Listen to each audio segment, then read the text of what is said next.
So, ladies and gentlemen, welcome to our video of Moon-Venus conjunction in the ninth house.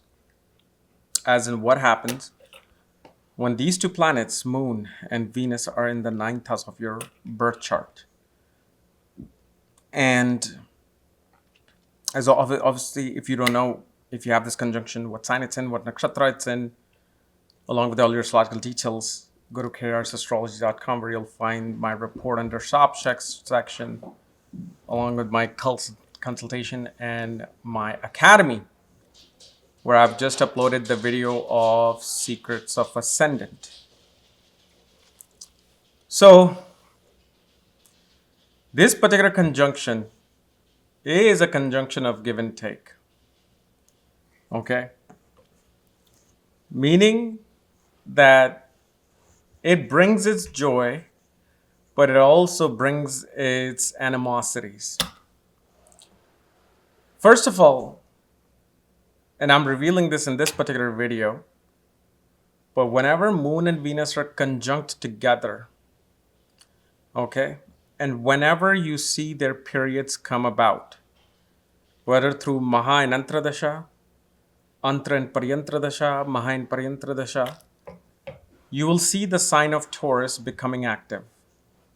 But sign of Taurus is naturally active no matter where it is in the chart, even if it's with Moon and Venus sitting in Taurus. And Taurus is naturally what? Wealth and money.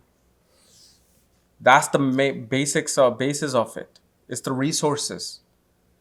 Yeah, it represents food, but food is a resource that helps you live.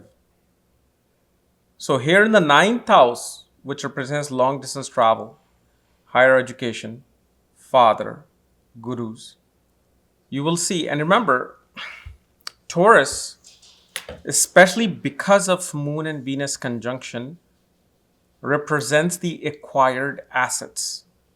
It's not like the money coming in through, your ventures and work. It can't, but it really represents an accumulation of assets. So wherever the sign of Taurus is with this conjunction,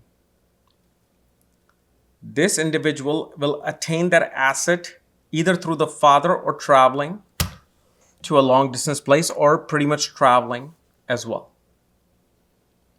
And of course, there is this natural attraction to having father as the best friend, having your mentors, gurus as a best friend.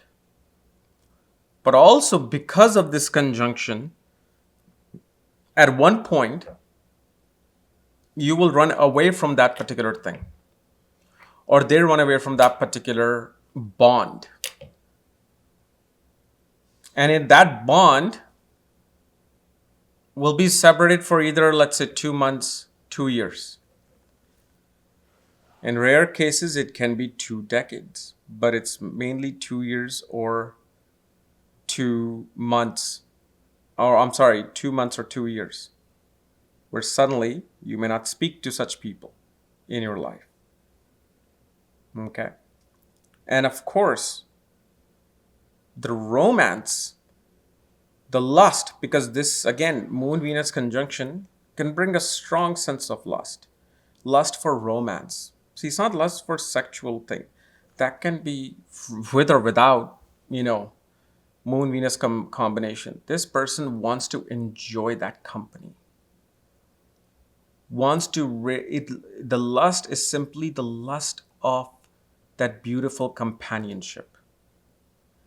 And that companionship usually are met through traveling or are met through religious places, institutions, higher institutions. Meaning you could run into your significant other, or like even if, let's say, it was a temporary relationship, maybe you met them in a library, which again represents like library of a university. That would represent this scenario. Yet also with Moon and Venus, what happens is jealousy comes through other people. Whether it could be younger siblings, a neighbor, friends, or especially nowadays, people online. This is something that they have to kind of face and deal with. But overall, if let's say there's no impact of any other planet, there's no aspect of any other planet, you will see through purchase of property and marriage, Bhagya Uday occurs, rise of luck occurs. And you must be thinking, well, what if my moon is debilitated? Actually, if it's debilitated, meaning if it's in Scorpio, I mean, that can actually represent sudden windfall of wealth. I mean, I don't really know what to say about debilitation and exaltation. I feel like it's reversed. The more debilitated planets you have, I think the better you do in life. There's no classical book that is talking here. No articles talking here. It's just simply looking at charts day by day. There's this, what happens with debilitated planets or planets in a harsh condition, it makes a person work harder than the person who may have exalted planets because things naturally comes easy to them. So if let's say you just got a job and you're getting everything that is desired at a job, regular promotions, regular this, regular that, and you're like, okay, fine, I don't need to be out there, be competitive. I don't have to be out there, be ambitious. But what happens with debilitated planets, due to the setbacks a person receives in life, the harshness and reality that they receive in life, they become more ambitious. They're like, okay, if the world is against me, I'll go against the world and I'm going to beat the world. They look at worlds as this challenge and as this competitive arena. And this is why the debilitated planet, whether it's Moon or Venus or any other planet, will strive to succeed. Especially you will see, I mean, debilitated Venus here will bring about great romances. Sure, they may not last, until you get married, but it can bring like beautiful people in your life. Charming, beautiful, good-looking people in your life. And it obviously shows me mother would love to celebrate religious occasions.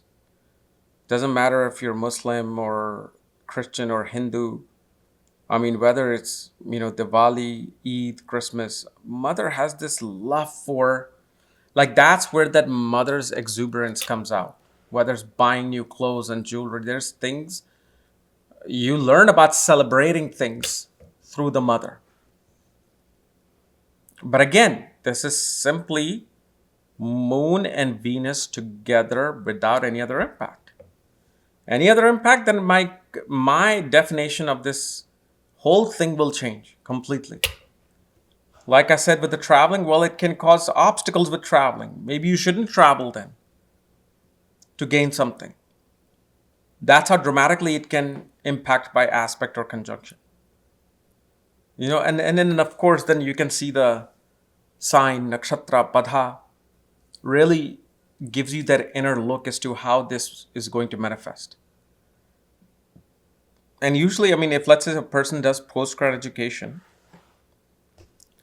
you'll find them usually with this, either going towards chemicals, medicine, health, or somehow in education that can revive something, that can transform something. For example, transformable energy. You may be doing engineering in some type of engineering that takes one element and completely transforms it into something new that gives energy to something. That's what this is about. Okay. So, guys, this is my analysis of Moon-Venus conjunction in the 9th house. If you're new to my channel, subscribe below. And again, if you want to know where your Moon and Venus are placed along with all your astrological details, check out the links here. Otherwise, we'll see you later. Bye-bye.